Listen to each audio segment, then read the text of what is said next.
Bao, bao, bao. Te traigo poesía, te traigo sabor, flor de caña dulce, jugo de limón. Oh. Bao, bao, bao, bao. Bao Radio. Yo, disfruta el sabor de siempre con harina de maíz mazorca y dale, dale, dale, dale. La vuelta al plato. Cocina arepa, también empanada. Juega con tus hijos, ríe con tus panas. Disfruta en familia, una cocinada. En tu mesa la silla nunca tan contada. Disfruta el sabor de siempre con harina de maíz mazorca y dale, dale, dale, dale. La vuelta al plato. Siempre felices, siempre contento. Dale la vuelta a todo momento. Cocina algo rico, algún invento. Este es tu día, yo lo que siento. Tu harina de maíz mazorca de siempre, ahora con nueva imagen. Guarda tus fundas, que Arroz La Garza te trae una funda de premios. Compra tu funda de Arroz La Garza en cualquier presentación. Regístrate enviando una foto del código por WhatsApp al 809-390-9200 y ya estás participando. Arroz Premium La Garza. Definitivamente el mejor arroz dominicano. Ahora vamos a hidratarnos con agua cristal en su nueva presentación de Tetra Pak. Agua cristal. Menos plástico, más vida. Comparte, recuerda darnos tu like y activar la campanita para notificaciones. Estás escuchando La Yola Borracha en Bao Radio.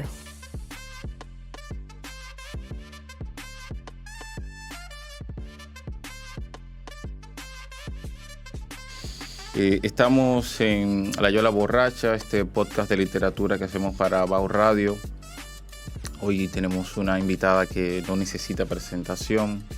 Es una poeta, dramaturga, novelista, cuentista dominicana, académica de larga trayectoria. Doña Cherezade Vicioso, Chiqui Vicioso, nos acompaña hoy para hablarnos de su novela Sireno, para hablarnos de su obra y de cómo ve el panorama literario dominicano. Buenas tardes. Buenas, querido. Bienvenidos. Está con nosotros también don Fidelio Desprader, su compañero de toda la vida, que siempre la acompaña y nos acompaña hoy. Buenas tardes para vosotros también.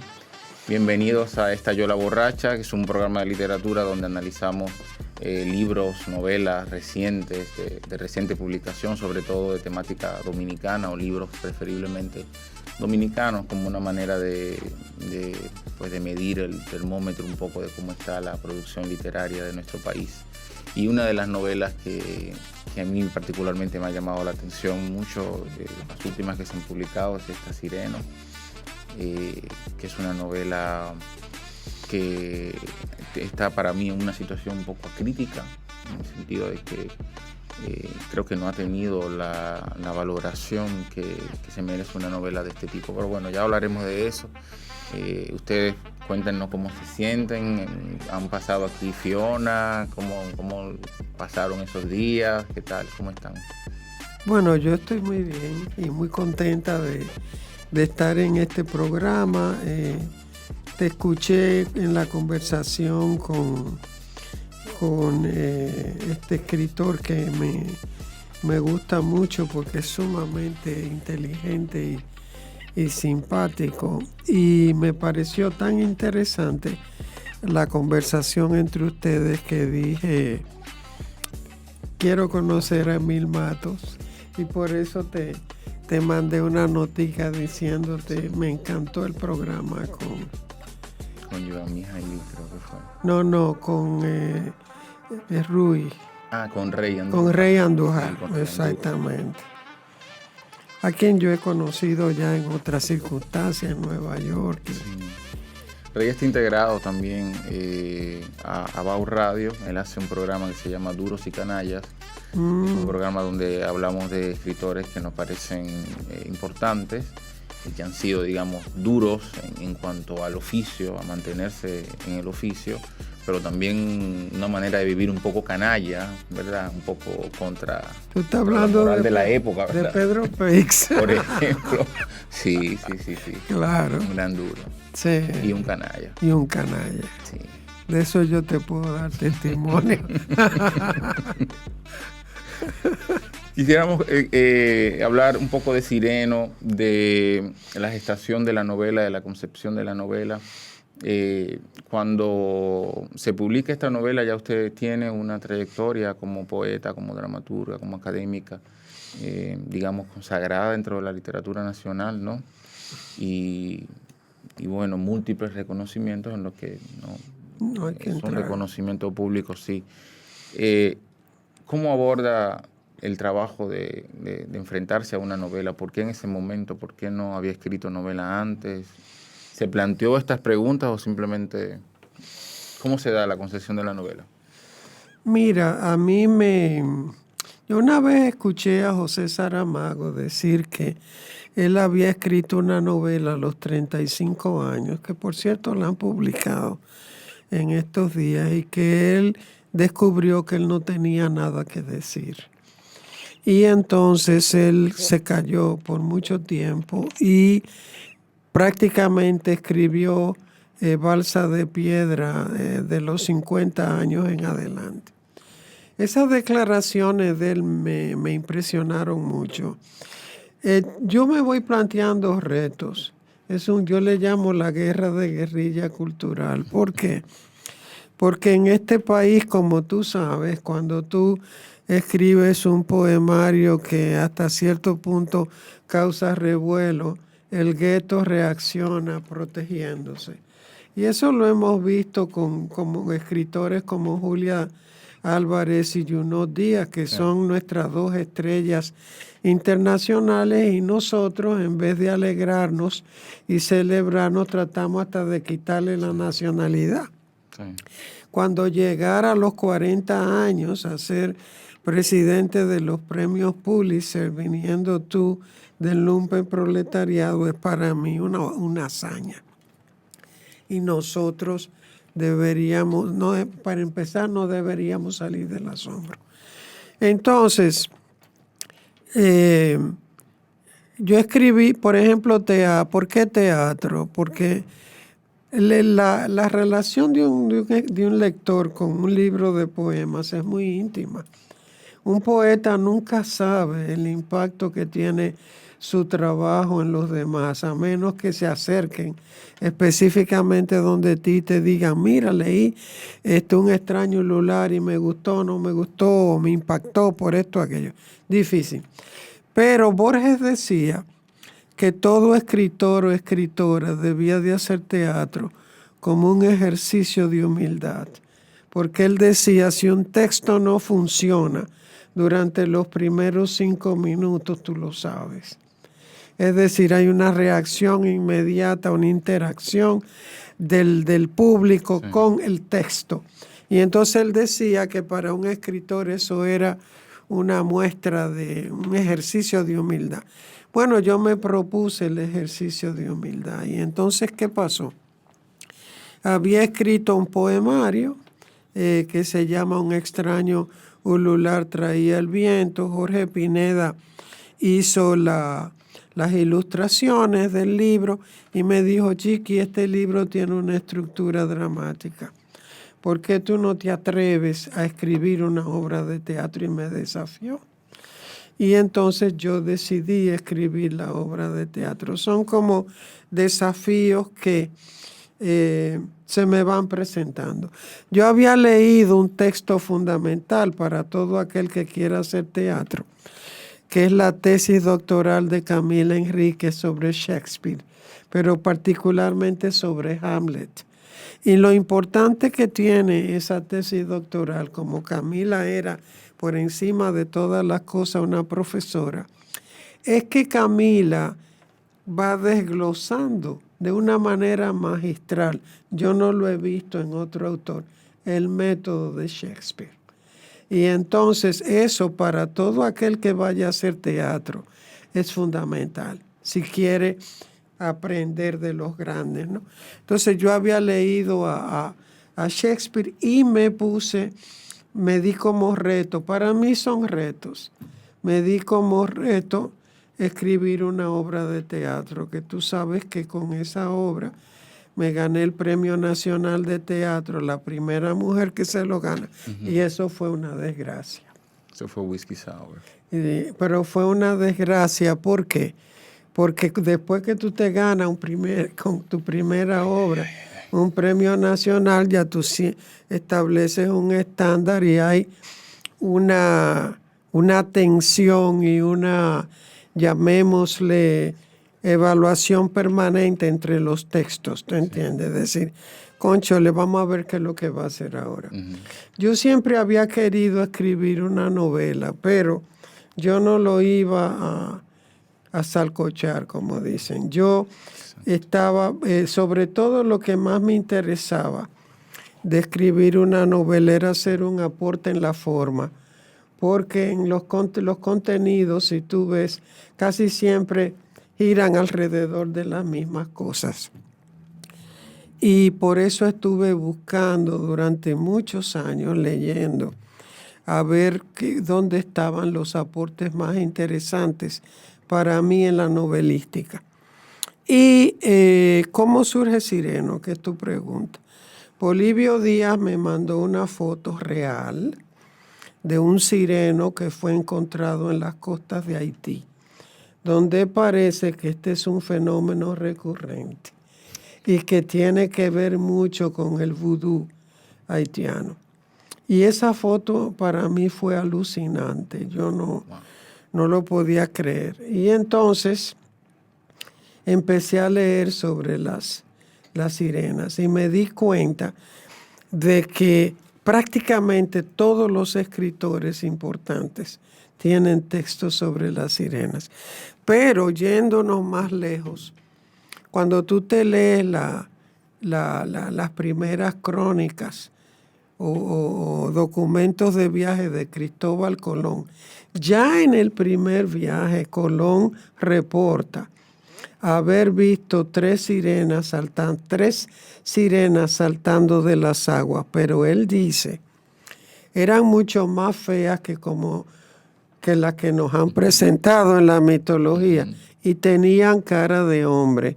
Fíjate qué cosa interesante. Yo estuve ahora en Canadá y cuando estaba en Ottawa me han invitado a una conferencia en la Embajada de España que era sobre los antiguos mapas del Nuevo Mundo. Bueno, y entro al salón y me siento. Adivina qué. Solo hice virar la cabeza un poco y ahí hay una imagen que me alucinó. Es la primera imagen en la historia de la humanidad de dos sirenos, con sus brazos, su pecho, y fue dibujado así muy elementalmente por un marino, pero tiene la anotación de Colón diciendo de estas aguas. Por cierto, que en la traducción portuguesa que se va a hacer de la novela ahora, voy a incluir iba a ser la portada, pero Ali, que hizo esta, prefirió otra y me dijo, vamos a poner la imagen aquí con el texto, ya lo verás. Pero yo estaba alucinada porque digo, he aquí la confirmación de que existieron las sirenas, los sirenos. ¿Y cómo se dieron esos encuentros así? Bueno, te voy a decir, fueron todos, yo por eso digo que esa novela me la regaló la divinidad en la que yo creo. ¿Por qué te digo eso? Mira, Fidelio tiene un asistente, o tenía, Cheo, y resulta que Cheo era limpiabotas durante la Guerra de Abril y era limpiabotas de las tropas brasileñas. Él y su hermano vendía chuchería y él limpiaba los zapatos. Entonces, andando con Cheo comenzó a mostrarme en la ciudad todos los sitios donde estaban las tropas brasileñas. Por ejemplo, donde estaba la Embajada de Israel, que fue el Estado Mayor del ejército brasilero, donde estaban las barracas. Me contó la historia de la bolita del mundo, donde estaban las prostitutas. Sí. Me llevó a ver las cloacas porque yo no lo podía creer. Y lo grande es que me llevó a ver las cloacas y venía entrando en la cloaca hoy una muchacha con un cliente. Es decir, que aún hoy esas cloacas secas las utilizan las muchachas en el malecón para prostituirse. Y eso también me dejó con la boca abierta. Entonces, eso me dio un poco el marco de la novela, porque contar Sireno para qué, en qué contexto. Y me di cuenta de que nunca en la República Dominicana se había trabajado la temática de la invasión brasilera al país. Y el hecho de que a ellos le dieron la dirección de la mal llamada Fuerza Interamericana de Paz, que es de lo que se burla Bandeiras en la novela. Y entonces... Se indigna también. Exactamente. Indignado por lo que encuentra aquí, ¿no? Claro, y porque los trajeron engañados. Pero te voy a contar algo que te va a dejar asombrado. Yo estudié en la Fundación Getulio Vargas, como tú sabes, Sí. y tenía sumo interés de ir a Bahía porque había leído las novelas de Jorge Amado. Doña Flor y sus dos maridos, que se hizo la película y que fue tan importante. Estuve visitando su casa, etcétera, etcétera. Yo fui a ver la iglesia central de la más importante, o la catedral de Salvador, y cuando llego está cerrada porque estaba en reparación, y me devuelvo. Y cuando me estoy devolviendo se me acerca un joven y me dice, ¿usted quiere ver la iglesia? Yo le digo, está cerrada. Y me dice, pero yo soy el restaurador, yo se la puedo mostrar. Cuando ese joven supo que yo era dominicana, prácticamente enloqueció, porque él estuvo aquí en el 65 y me aclaró enseguida que él era un artista, no tenía nada que ver con la guerra, y que sencilla y llanamente en Brasil era obligatorio el reclutamiento como en Estados Unidos. Pero ¿qué pasa? El gran amor de la vida de ese hombre fue una muchacha de Santiago con la que se iba a casar, y entonces estaba enloquecido. Y yo fui la beneficiaria de esa nostalgia, porque entonces, como yo era dominicana, él fue que me mostró toda la ciudad, me llevó a ver capoeira, me llevó a ver la santería brasileña, me llevó a comer la comida de las mujeres estas que venden todos estos platos en el centro de la ciudad. Entonces yo tengo también ese antecedente de haber conocido a este artista que estuvo aquí en el 65.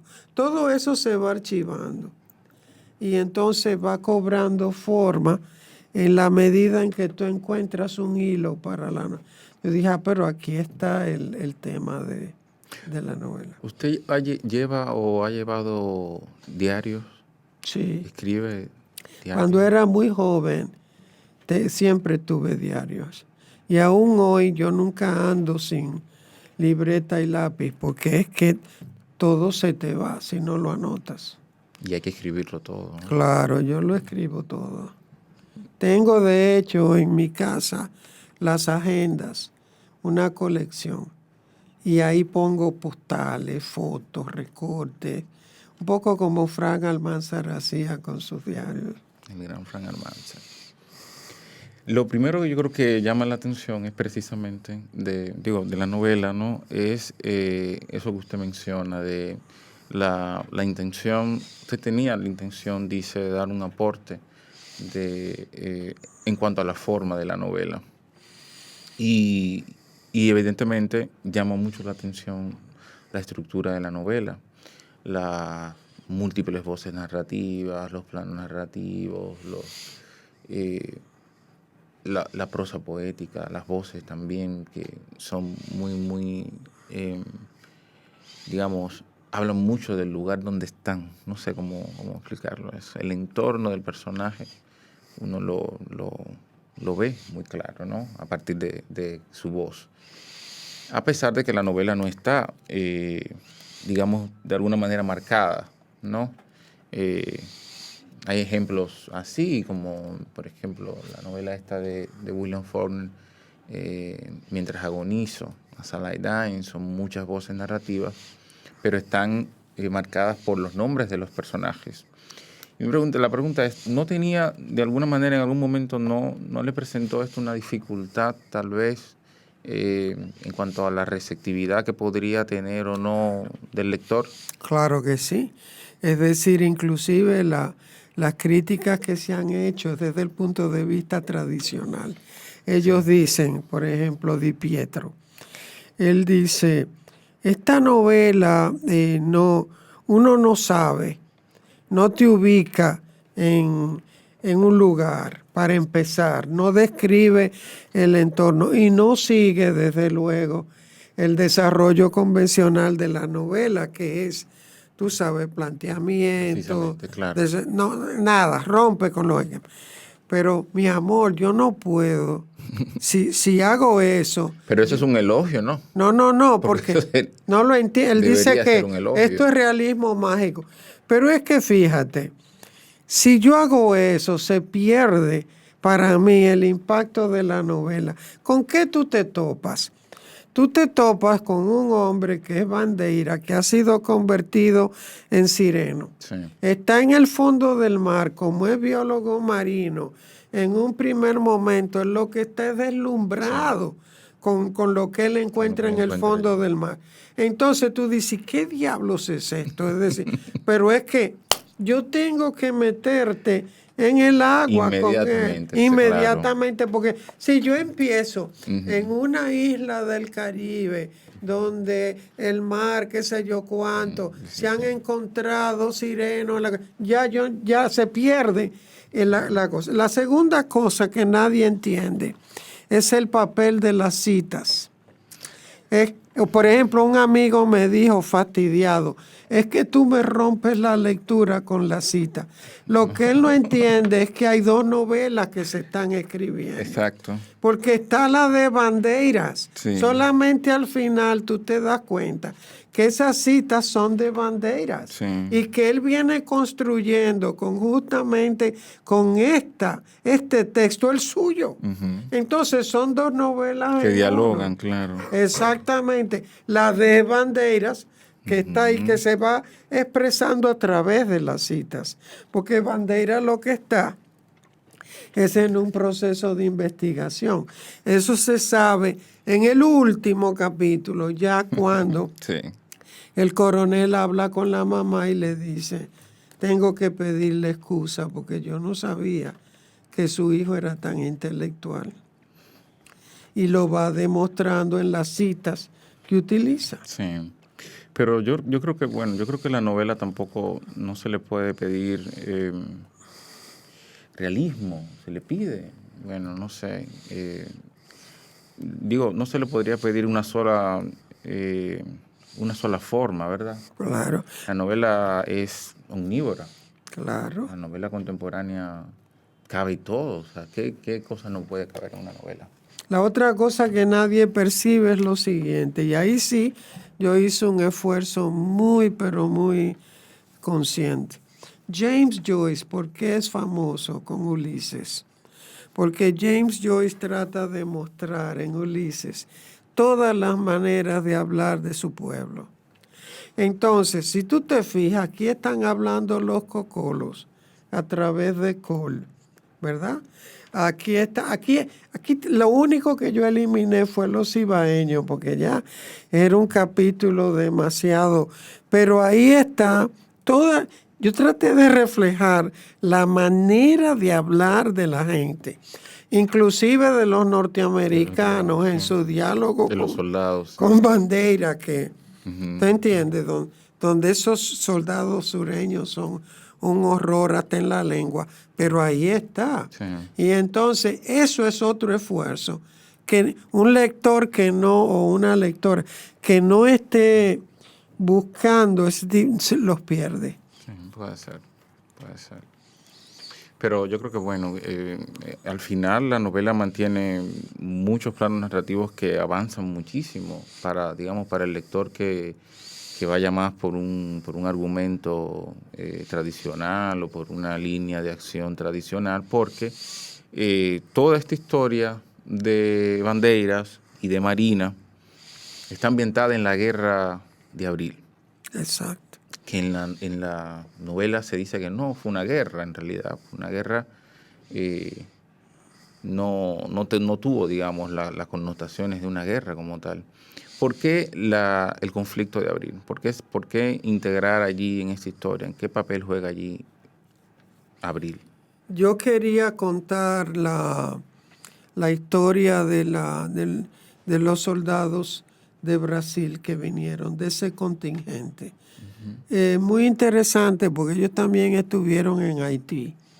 Y en Haití hubo cosas mágico-religiosas extraordinarias, como el suicidio de varios comandantes, que además cómo se explica su obsesión con suicidarse, porque se lo pedían y se lo decían. Hay una realidad, esto es un plano de realidad en el que tú y yo estamos conversando, pero hay muchos planos de realidad al que un poeta o una poeta se asoma en determinados momentos, si tiene la capacidad para escuchar, para percibir, o si pasa algo extraordinario, como me pasó a mí en África, que después de confrontar una realidad que me parecía la mía, porque Bissau es una ciudad que es como un mini Santo Domingo, y yo sabía que estaba a millones de kilómetros de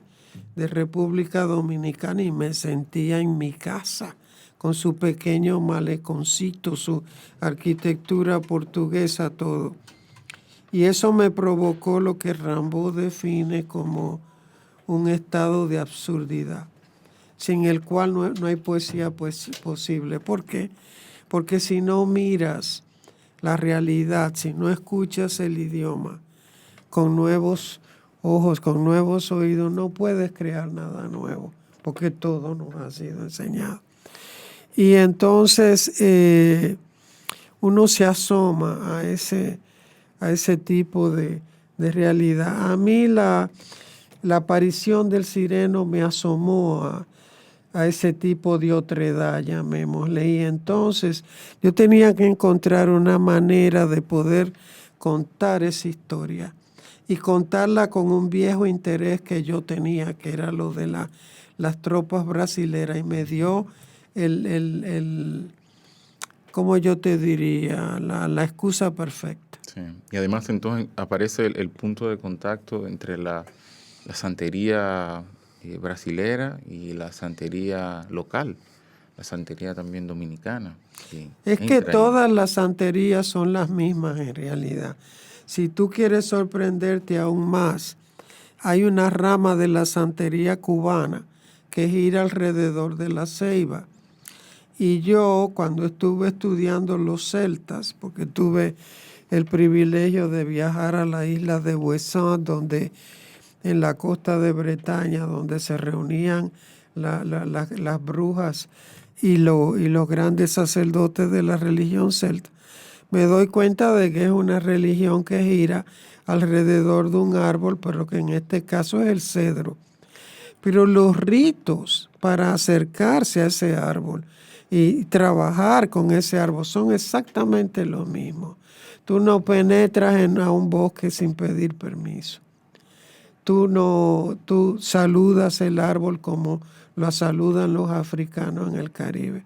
Tú te alejas del árbol, nunca dándole la espalda, sino son todos ritos. Y yo le decía a esta santera amiga mía, ¿y cómo es posible que haya ritos, que yo pueda encontrar coincidencias entre los ritos célticos y la santería de los africanos en Cuba? Y ella me dijo, porque es la misma energía, solo que se manifiesta de acuerdo a las especificidades de cada quien.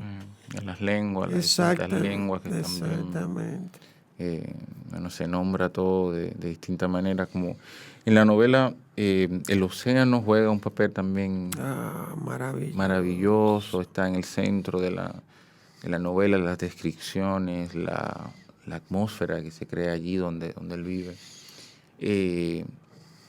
Y se habla también, ¿no?, de los océanos y de cómo los distintos pueblos del mundo ven sus mares o sus océanos como los más maravillosos de la tierra, ¿verdad? Sí. Todo el que ha nacido en el Mediterráneo, pues cree que el Mediterráneo es lo máximo. Lo máximo. Sí, sí. Los caribeños también tienen claro. toda su mitología sobre las grandes playas. Hay en Sireno mitología grecorromana, hay en Sireno historia, hay, si se quiere, tal vez una fábula, también se puede ver como una novela fábula. Esta novela se nutre también mucho de sus viajes. Yo creo que en cierta medida es usted una escritora viajera también. Sí. ¿No? Es una escritora que viaja mucho y muy que... viajera. Muy viajera, dice Fidelio, muy viajera. Pero y esos viajes van de alguna manera, o sea, su literatura va con usted, se va construyendo. Así es. ¿Qué papel juegan esos viajes? ¿Cómo va siendo? Bueno, yo te doy un ejemplo ahora. Bueno, yo me voy para Nueva York en estos días, que es mi segunda patria, como yo digo. Yo estoy enfrascada en escribir una novela sobre Nueva York, pero yo no quiero, ahí de vuelta el desafío es el mismo. Yo no quiero una novela donde yo repita como inmigrante lo mismo, la misma temática que todas las novelas. Yo estoy enloquecida con la historia de la ciudad. Entonces yo tengo que contar una historia donde la ciudad sea la protagonista. Y entonces nosotros, como las oleadas que pasamos, ¿no? Te doy algunos ejemplos de cosas que he descubierto. El barrio árabe de Nueva York estaba donde se construyó el World Trade Center. Lo destruyeron fíjate qué ironía histórica. Una ironía brutal. Brutal. El barrio puertorriqueño donde está Lincoln Center. El Washington Square Park está construido sobre un cementerio, lo cual yo nunca supe. Entonces voy leyendo. Cuando me metí en la historia del Brooklyn Bridge, enloquecí. Porque es una historia donde las cosas espirituales están tan presentes que solamente se requiere cierta sensibilidad y cierto conocimiento para percibirlo enseguida. Padre e hijo mueren tratando de construir ese puente. Cuando finalmente se inaugura, la esposa del ingeniero cruza el puente con un gallo rojo en el pecho, ese gallo. Pero no solamente eso, es la mirada de escritores como José Martí, que escribe radicalmente opuesto a lo que escribe Whitman, porque Whitman era un océano. Entonces Whitman está tan enamorado de este país y su vitalidad. Y de sí mismo. Y de sí mismo, y los jóvenes obreros y las mujeres. Entonces hay frente a esta explosión de entusiasmo, de enamoramiento total, tú tienes una mirada reflexiva, cuidadosa, profunda, que es la de Martí, que es para mí es el gran escritor caribeño. Yo no encuentro una vastedad como la que yo encuentro en Martí. Entonces, también como en Sireno, prácticamente cada escritor que pasó por Nueva York tiene sus reflexiones sobre el Brooklyn Bridge. Muy poca gente sabe que la Estatua de la Libertad, el poema que hay sobre la estatua, dadme tus miserables, dadme tus pobres, tus maltratados, ¿no? Es de una mujer que se llamó Lázara. Y son tan terribles los hombres de la época que no le permiten a Lázara estar en la inauguración de la estatua. Y Lázara consigue un barco, lo llena de mujeres y le da la vuelta a la isla, a la estatua, mientras esto está sucediendo. Wow. Pero muy poca gente sabe que había 5,000 dominicanos en ese periodo, todos escapando de la dictadura de Lilis, que se fueron en barco y que era una emigración muy distinta a la de ahora, porque era de médicos, la élite escapando de la dictadura. Entonces, hay una realidad que hay que contar sobre Nueva York, pero desde otra perspectiva, ¿entiendes? Está un poco agotada ya la novela del inmigrante. Sí, porque siempre los temas son los mismos. Yo llegué, todo lo que sufrí, lo que pasé, los espacios, eso ya nos lo sabemos de memoria. Yo quiero otra cosa y yo quiero que sea la ciudad que hable. Y yo quiero que el que lea esa novela descubra esa ciudad. Tú sabes, Edith Wharton, tú caminas ahora por la Quinta Avenida y tú ves el edificio de Tiffany, que es, de Cartier, perdón, que es una mansión. Bueno, esa era una mansión que Edith Wharton en un acto de aburrimiento le cambió al joyero por un collar de perlas. Y es lo que queda, de ese viejo Nueva York. Y hay que meterse a caminar e ir descubriendo. Eso es lo que yo hago cuando voy. Entonces, yo tengo, sin mentirte, pensando esta novela décadas. Esta yo la pensé durante 11 años. Esa es la otra cosa que en su aparente sencillez nadie percibe. Uh-huh. Para yo leer poder escribir esa novela, tuve que estudiar biología marina. ¿Ok? Por un año. Este caballero que fue un submarinista con Pichi Mella, el dueño de este edificio, me explicó todo lo que era el mundo debajo de las aguas, ¿no? Tuve que tirarme en una piscina para ir al fondo y percibir el sonido del silencio, aunque yo no sé nadar, que es una tragedia. Y entonces son muchas cosas que tú tienes que la gente piensa que escribir una novela es una tontería. La otra cosa es el largo.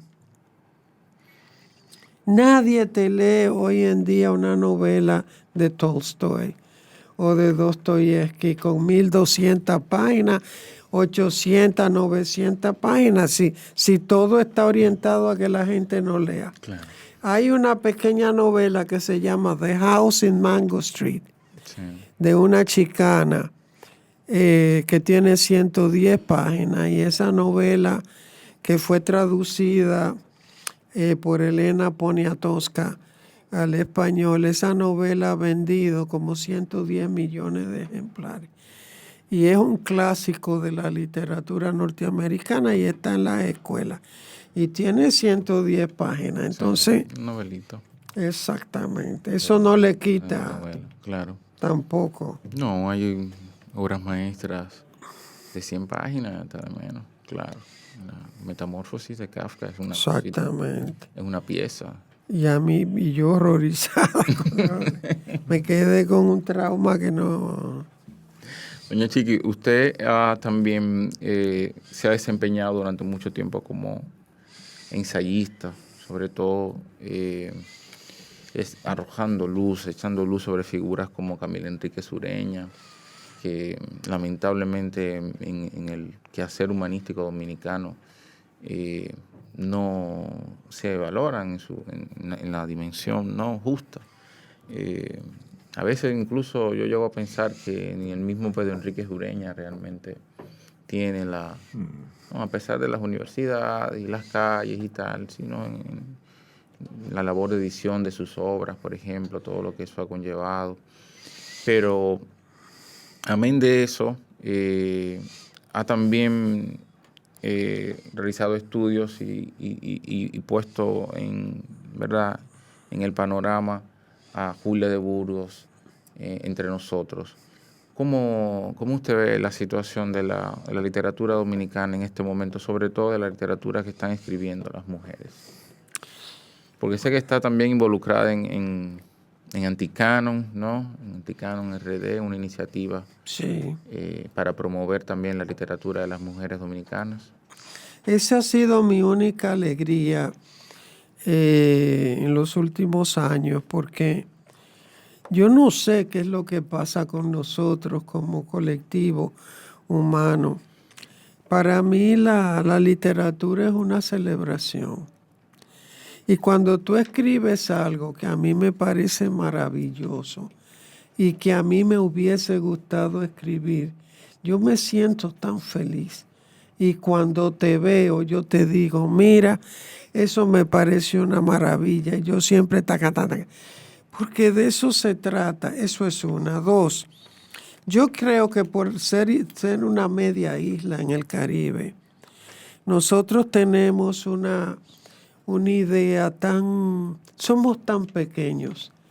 No entendemos que siempre hay espacio para que todo el mundo pueda hacer un aporte.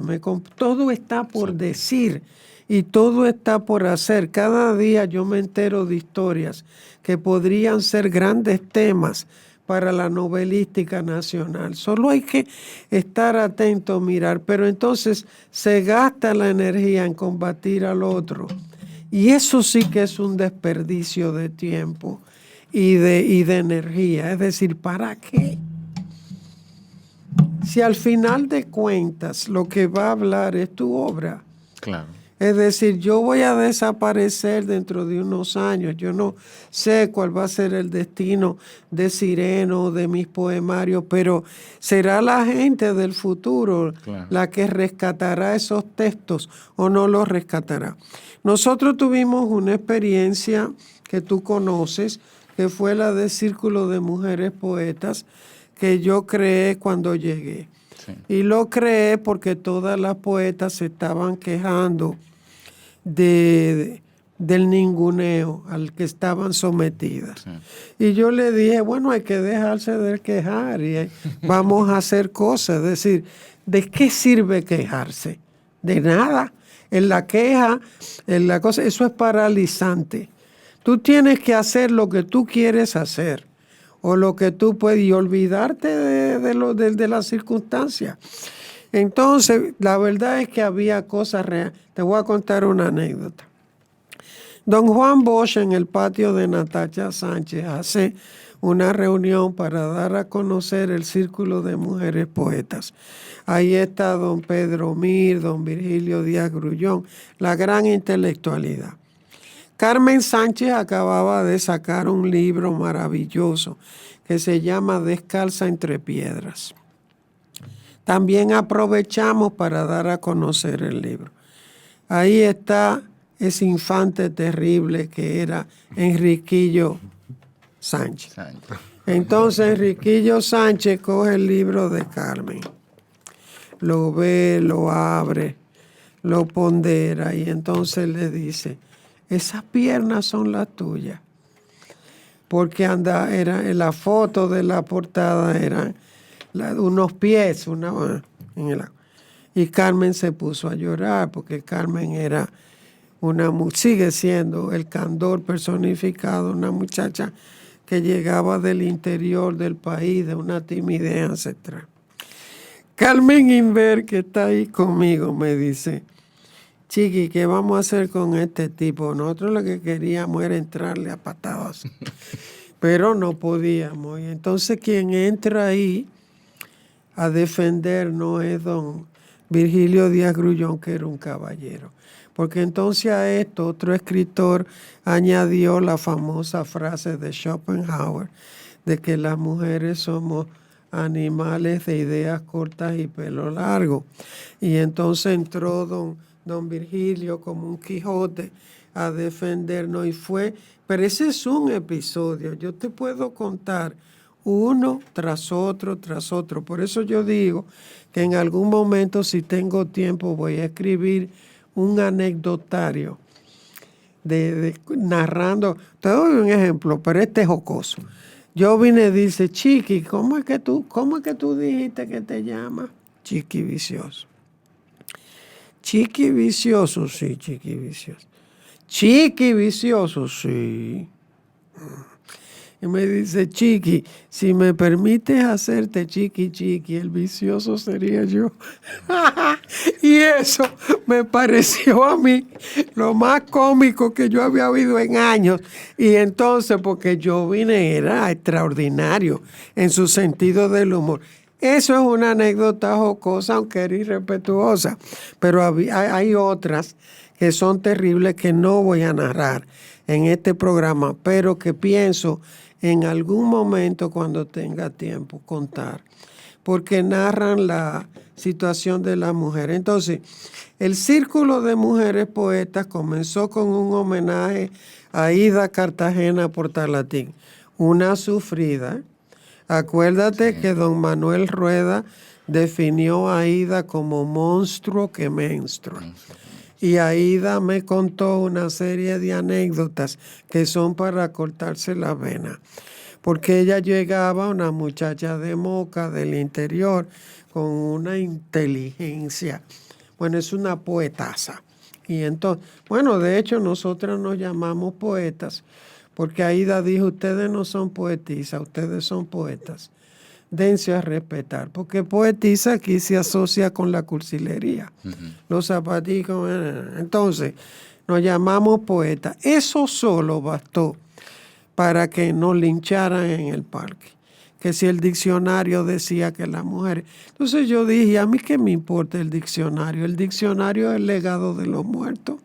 Es decir, de lo que otro inventó antes que yo llegara, yo tengo derecho a cambiar el significado. Pero eso no se excluyó, no nos lincharon porque no podían. Esa palabra de poeta, poetisa. Entonces, el círculo fue, musicalizamos los poemas, Xiomara Fortuna era parte del grupo, viajamos el país entero a todas las gobernaciones, ahí andaba Manuel Jiménez, León David, Mercader, yo, Xiomara, en un jeep viejo que yo tenía de la Segunda Guerra Mundial que se dañaba cada cierto número de kilómetros.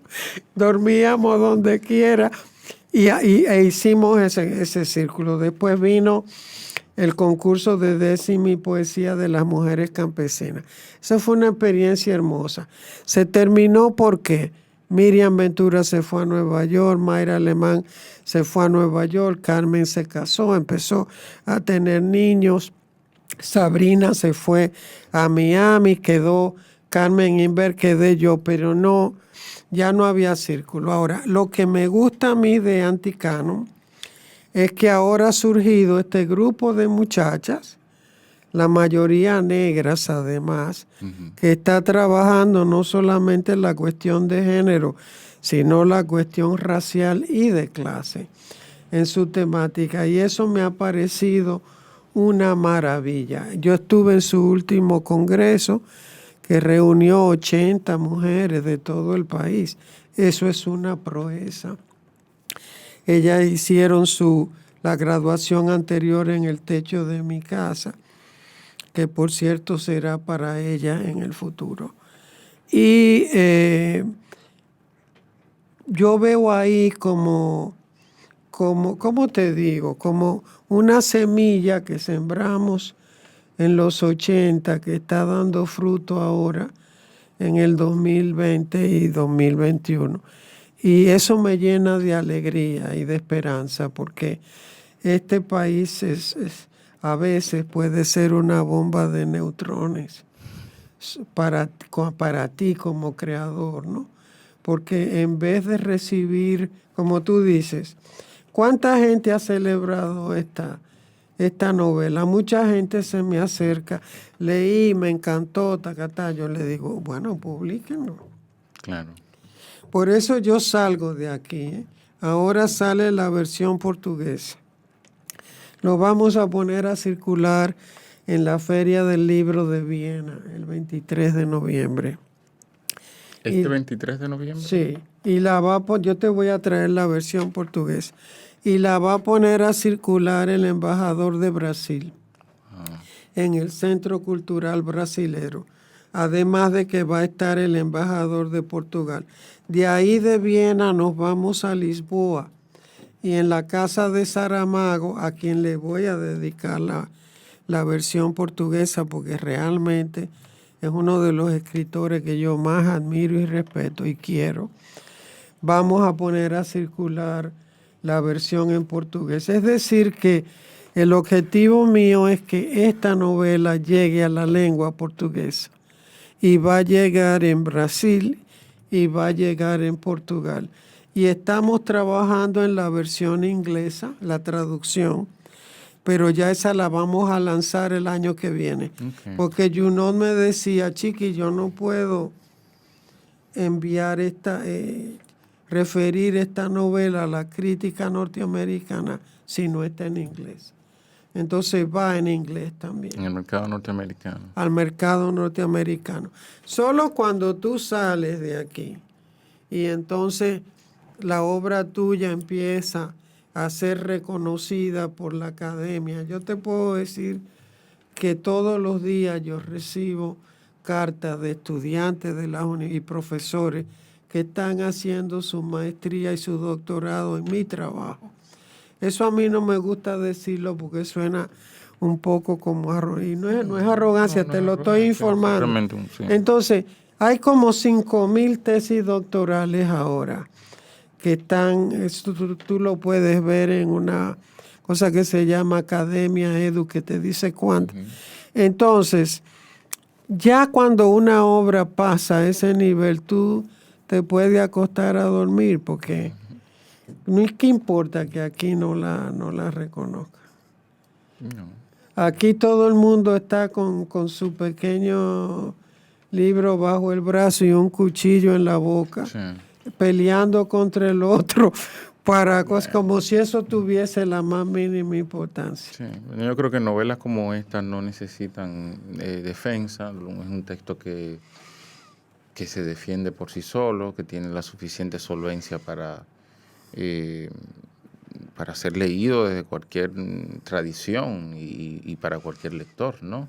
Es un texto que no para nada es, digamos, difícil para un lector medio, si bien va intercalando planos narrativos distintos y voces distintas, pero yo creo que la fortaleza de las voces es lo que le da la estabilidad a la novela. Exactamente.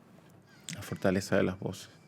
Cada una de las voces narrativas se establece muy bien, los personajes son increíblemente llamativos y evidentemente que el habla de los personajes es la que nos conecta con ellos. Exactamente. No son las descripciones las que nos... Es como hablan los personajes, como realmente nosotros... Lo digo como lector. Exactamente. ¿Qué planes tiene ahora? ¿Hay un trabajo con esa novela? ¿Ya tiene un título? La novela sobre Nueva York, me refiero. New York. New York. Porque la gente dice, voy para New York. Se va a llamar así solamente New York. New York. Nuyol. New York. ¿Y ya está en qué proceso está? ¿En qué estado? Ay, está en el proceso de realmente agarrarle el hilo, porque tú sabes cuando tú tienes como muchas ideas, el asunto es ¿cuál es la central? Yo estoy leyendo mucho a los jóvenes novelistas en Estados Unidos. Es muy interesante porque están haciendo exactamente lo que a mí me interesa. Es decir, ellos van contando una historia sobre el mundo literario norteamericano, la cosa, a través de una aparente historia muy simple. Y entonces yo estoy mirando a eso con mucho cuidado. Básicamente lo que tú ves, leo y releo una misma novela muchas veces, porque estoy buscando el hilo conductor. Cuando lo agarre me sentaré a escribirla. Decía Isabel Allende que lo que te define como novelista no es la primera novela, es la segunda. Porque la primera novela puede ser una carambola, pero la segunda... Bueno, pero las primeras novelas también son fuertes, en el sentido de que es una propuesta que ya de alguna manera uno presenta una teoría de la novela, ¿verdad? Una concepción de la novela. Y la mía va a ser esta, ya yo la establecí aquí. ¿Será una novela así híbrida? Es femenina, te voy a explicar por qué. Porque las mujeres, a diferencia de los hombres, son eclécticas. Date cuenta que una mujer está cocinando, hablando por teléfono, dándole un cocotazo al niño. ¿Tú entiendes? Y atendiendo como 100 cartones al mismo tiempo, algo que marea a este señor con su metodología parlamentaria. Las mujeres somos así, entonces fíjate. Si tú lees la crítica literaria femenina, para mí la Biblia fue Elaine Showalter. Elaine Showalter dice, hay 3 etapas en el decir femenino. Generalmente la primera es autobiográfica, porque la mujer tiene una gran necesidad de decir, yo pienso, yo creo, yo siento. Y eso tú lo ves en su novelística, en la poesía, en todo. Dice, en la segunda etapa ya la mujer empieza a preocuparse por la forma. ¿Qué es lo que me distingue a mí de Carmen Invero, de Carmen Sánchez o de Miriam Ventura? Es decir, yo tengo una manera de escribir, de decir, de pensar. Y la tercera es la preocupación por la crítica. Generalmente los hombres proceden, dada su cultura, como palabra de Dios. Entonces nos ad nauseam Meshonik. Meshonik dice esto y hace esto. Y por favor, Freud, cógelos a todos. Es la palabra de Dios. Las mujeres no proceden así. En los textos femeninos hay sociología, antropología, teoría literaria de varios autores. No es una Biblia. Entonces van tejiendo sus textos como redes, como telarañas. Y van contando, por ejemplo, si tú te das cuenta, en el caso de Marina en particular, el personaje lo construyen los demás. Sí. La mamá, el psiquiatra, el médico, el mejor amigo, la mejor amiga, la bruja. Son ellas las que... ahí está el concepto de la telaraña. Igual con Bandeiras. Entonces, ese es el estilo que a mí me interesa, porque además te permite explorar 8 personajes distintos. Cada uno. Mira Cole, por ejemplo, ese es uno de los capítulos que más trabajo me dio, porque Cole es, en ese aparente simple, ahí hay un universo que es el de los cocolos en este país, pero Cole también. Entonces, ya yo establecí como Saramago con su estilo, donde no usa puntuación, la conversación fluye así, porque él dice, nadie dice... como Juan Luis Guerra, querida mujer, 2 puntos, no me hagan nada. No hay marcas de diálogo tampoco. No, tampoco. Él escribe como la gente habla. Entonces, casi todos mis libros van a responder a una construcción colectiva, a un conjunto de voces, que es lo que a mí me interesa, y que es lo que te da el sentido de la época. El sentido del tiempo. Por eso es que New York me está dando tanto trabajo, porque es una Babel. Sí, inmensa. Es inmenso. Entonces, diablo, ¿cómo tú intentas aproximarte a ese? Yo en Nueva York vivo obsesionada, por ejemplo, a mí me obsesionan las ventanas. cada vez que veo todas las ventanas en un edificio gigantesco, pienso en cada ventana de eso vive una familia o vive una persona con una historia particular. ¿Tú entiendes? Una vida particular. Y entonces es como que todas esas vidas se asomaran por la ventana. ¿Y cuál es la que tú vas a contar? ¿O cómo tú vas a sintetizar eso? Es una locura. Intentar abarcarlo todo. Yo no, en esa abarcadera es que, y me tiene paralizada, Sí. claro está. No sé Casi si siempre tenga esas que... novelas se meten, o eligen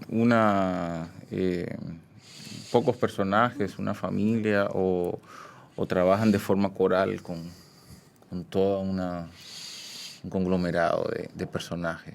Me gusta que has usado la palabra coral, porque estoy bastante metida también en la mitología griega. De hecho, el último poemario, que se llama Olimpos, es la reescritura de la mitología a partir de la visión de las mujeres. Entonces he rescatado todos los personajes femeninos de la mitología que están contando la historia a partir de su tendencia, su visión, su concepción. Entonces,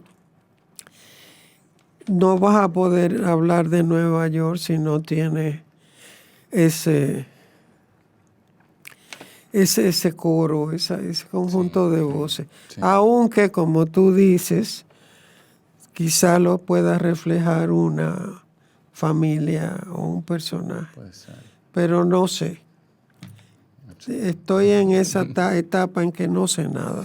Philip Roth hacía unas novelas monumentales con pocos personajes y bueno, metía toda una época en las novelas, la época de la Segunda Guerra Mundial, pero sobre todo en Jersey, ¿no? Él era de Newark o de Jersey, era No me acuerdo. Roth. Y bueno, novelistas ahora contemporáneos como Franzen también son muy abarcadores en ese sentido. Exactamente. Por ahí más o menos anda la... Yo anduve atrás de Carlos Williams, me fui a su casa, porque ese es un escritor también monumental. Estoy revisando a John Dos Passos, que escribió una novela sobre Manhattan monumental. Edith Wharton, pero que Edith Wharton como aristócrata lo que hace es reflejar el tiempo de su tiempo y la, ¿cómo te diría yo?, las peculiaridades de esa clase. Y igual que Virginia Woolf, que lo mismo, refleja ese tipo de preocupación. Hay cosas de ella que no me gustan. A mí Orlando no me convenció. No. No. Y mira que la leí, la releí, pero no me hizo creer que lo que planteaba era posible. Pero hay un momento a mitad de la novela en el que más o menos sí, sobre todo cuando hace la transición, ¿no? El personaje es un poco... Claro. Y acuérdate que un poco frágil, como un Deus Ex Machina ahí raro, que no cuaja bien. Exactamente. Y acuérdate que el gran talento de un novelista o de una novelista es hacerte creer que esa absurdidad que está contando es real. Y que tú te lo creas. Yo creo que por ahí usted definió un buen escritor como alguien que te hace olvidar que estás leyendo. ¿Qué es la diferencia entre Vargas Llosa y Márquez? Vargas, es imposible no tener en cuenta la técnica cuando tú lees a Vargas Llosa. Casi la puedes cortar con una tijera. Pero García Márquez no, tú te metes en ese cuento y realmente tú piensas que Remedios la Bella subió al cielo con... Tú sabes que el escritor está ahí con Vargas Llosa, tú sabes que lo que está haciendo, ¿no? Y no da un poco de tal vez de aprehensión ese gusto por tal vez por el virtuosismo de la técnica, por mostrarse mucho, tal vez. Es que eso es vanidad de vanidades. Camila Enríquez decía que la tarea fundamental de un escritor es, además de darse a entender, conmover. Y yo no creo que Vargas Llosa lo logra. Yo leí esta novela. Por ejemplo, yo soy una apasionada de Flora Tristán. Sí. Y la anduve buscando, porque yo me tiro a buscar, como me tiré a buscar a Manuela Sáenz en América Latina. Iba a ir a Paita, donde a ella la enterraron, pero Neruda había hecho la trayectoria antes que yo, buscándola, y en Paita le dijeron que a ella la habían enterrado en una fosa común por la plaga y que no había manera. Entonces yo dije, bueno, ¿a qué voy a ir a Paita? Después te podría contar un mar de anécdotas de buscando así se llamará algún trabajo alguna vez, buscando a Manuela, pero buscando a Flora. Y a mí no me conmovió para nada la novela de García Márquez sobre Flora Tristán. De Vargas Llosa. De Vargas Llosa. Sí. Me pareció tan falsa y me parecieron tan falsos los diálogos. Sí. Una mujer tan angustiada como fue Flora Tristán, y además de eso, una mujer tan revolucionaria. Acuérdate que ella funda el movimiento socialista en Francia, y que la frase obreros del mundo unido no es de Marx, es de ella.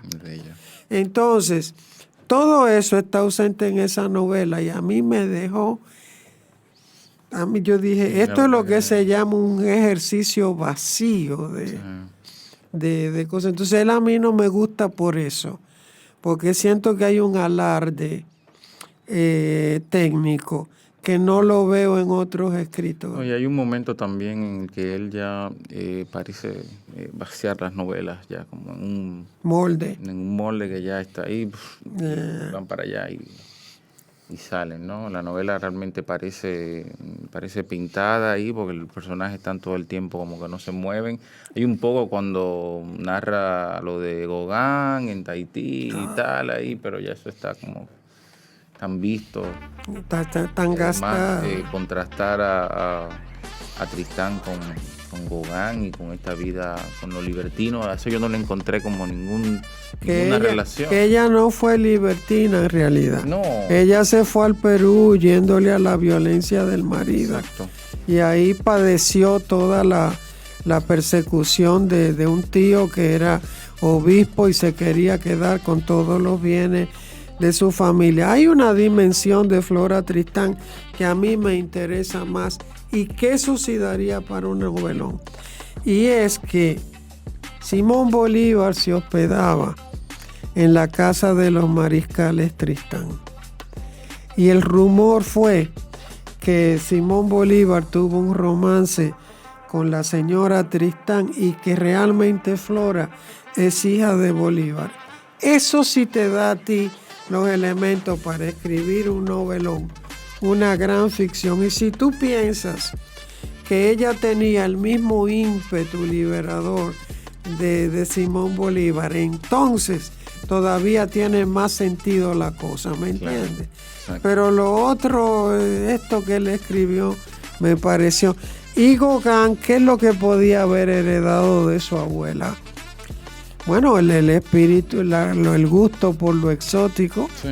El espíritu aventurero, pero está de más el personaje. Totalmente. Yo dije, ¿qué cara? Esto está muy traído por los pelos. Exacto.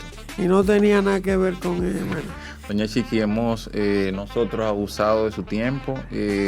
Yo quiero darle las gracias en nombre mío, en nombre de Bau, en nombre de Manny, de Rubén, por haber estado aquí, por acompañarnos, por sacar parte de su tiempo para acompañarnos. Le habíamos pedido que viniera, pero usted creo que estaba en Canadá en ese momento. Sí, exactamente. Pero finalmente se ha dado, esta es su casa, ojalá podamos tenerla nuevamente. Vamos a hablar de poesía la próxima vez, porque yo tengo mi visión muy particular de lo poético, y ahí tengo mucha... Recuerdo un poeta que me dijo, yo tengo 7 libros que nadie ha leído, pero él se considera un profeta, y yo que soy discípula de Camila, me reí. Gracias por invitarme. Yo te dije que después que oí ese programa me encantó y dije, voy para allá. Qué bueno. Su casa. Gracias. Realmente estamos encantados de que hayan estado con nosotros en Bao Radio, en el podcast Ayo la Borracha, un podcast de literatura que hacemos para Bao Radio, y hemos estado en la compañía exquisita de doña Chiqui Vicioso. Nos han conversado sobre su novela, sobre su visión de la novela contemporánea y sobre 1000 temas más, de lo que ojalá podamos pronto volver a tenerla para conversar de nuevo con ella. Gracias a ustedes. Gracias. Estás escuchando La Yola Borracha en Bao Radio. Un corito no tan sano. Si te gustó el contenido de nuestro corito, deja tu comentario, comparte, recuerda darnos tu like y activar tu campanita para más notificaciones. Yo, disfruta el sabor de siempre, con harina de maíz mazorca, y dale, dale, dale, dale. La vuelta al plato, cocina arepa, también empanada. Juega con tus hijos, ríe con tus panas, disfruta en familia, una cocinada. En tu mesa la silla nunca tan contada. Disfruta el sabor de siempre, con harina de maíz mazorca, y dale, dale, dale, dale. La vuelta al plato, siempre felices, siempre contento. Dale la vuelta a todo momento. Cocina algo rico, algún invento. Este es tu día, yo lo que siento. Tu harina de maíz mazorca de siempre, ahora con nueva imagen. Guarda tus fundas, que Arroz La Garza te trae una funda de premios. Compra tu funda de Arroz La Garza en cualquier presentación. Regístrate enviando una foto del código por WhatsApp al 809-390-9200 y ya estás participando. Arroz Premium La Garza. Definitivamente el mejor arroz dominicano. Ahora vamos a hidratarnos con agua cristal en su nueva presentación de Tetra Pak. Agua cristal. Menos plástico, más vida. Comparte, recuerda darnos tu like y activar la campanita para notificaciones.